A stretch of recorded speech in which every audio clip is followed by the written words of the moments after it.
Telugu cinema industry అనగానే మనకు ముందుగా మెగాస్టార్ చిరంజీవి గారి పేరు గుర్తుకొస్తుంది. ప్రస్తుతం ఆయన ఇప్పటికీ కూడా సినిమాలు చేస్తూ ముందుకు దూసుకెళ్లడం అనేది నిజంగా గొప్ప విషయం అనే చెప్పాలి.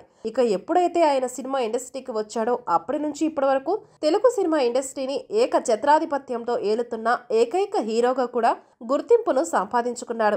ఇక 70 సంవత్సరాల వయసులో కూడా సినిమాలను చేస్తూ ప్రేక్షకులను అలరించే ప్రయత్నం అయితే చేస్తున్నాడు. ఇక అందులో భాగంగానే యంగ్ డైరెక్టర్స్ తో సినిమాలను చేయాలని చూస్తున్నాడు. ఇక రీసెంట్ గా దసరా సినిమాతో మంచి విజయాన్ని సాధించిన శ్రీకాంత్ ఓదేలా దర్శకత్వంలో చిరంజీవి ఒక సినిమా చేస్తున్నారని అనౌన్స్ చేశాడు. ఇక శ్రీకాంత్ ఓదేలా చిరంజీవి అభిమాని కావడం వల్ల చిరంజీవిని ఆయన ఏ రేంజ్ లో చూపించబోతున్నాడనేది కూడా తెలియాల్సిన అవసరం అయితే ఉంది.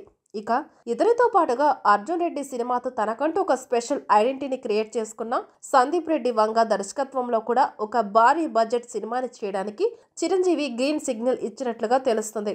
అయితే ఈ న్యూస్ మీద ఇంకా అఫీషియల్ గా అనౌన్స్మెంట్ అయితే రాలేదు. నిజానికి సందీప్ రెడ్డి వంగ కూడా చిరంజీవి అభిమాని. చిరంజీవిని చూసి తాను సినిమాల్లోకి రావాలనుకున్నానని చాలాసార్లు చెప్పడం విశేషం. మరి ఇలాంటి సందర్భాల్లో మెగాస్టార్ చిరంజీవి సందీప్ రెడ్డి వంగ కాంబినేషన్ లో సినిమా వస్తే అది ఎలా ఉండబోతుంది?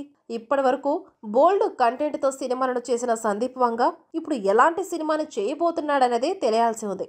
ఇక ప్రస్తుతం సందీప్ రెడ్డి వంగ ప్రభాస్ ని హీరోగా పెట్టి స్పిరిట్ అనే సినిమాను చేస్తున్నాడు.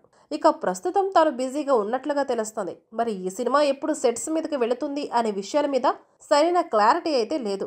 కానీ మొత్తానికైతే స్పిరిట్ సినిమాని కంప్లీట్ చేసిన తర్వాత సందీప్ వంగ చిరంజీవితో ఒక సినిమా చేయడానికి సిద్ధమవుతున్నాడు. ఇక దీనికి సంబంధించిన అఫీషియల్ అప్డేట్ రావాలంటే మరికొద్ది రోజులు వెయిట్ చేయాల్సిందే. చిరంజీవి శ్రీకాంత్ ఓదెలా లాంటి డైరెక్టర్లతో సినిమాలు చేయడానికి కమిట్ అయ్యాడు కాబట్టి ఈ సినిమాలను ఫినిష్ చేసుకున్న తర్వాత సందీప్ రెడ్డి వంగతో సినిమా చేస్తారు అంటూ సినిమా ఇండస్ట్రీలో కొంతమంది సినిమా మేధావులు వాళ్ళ అభిప్రాయాలను తెలియజేస్తున్నారు.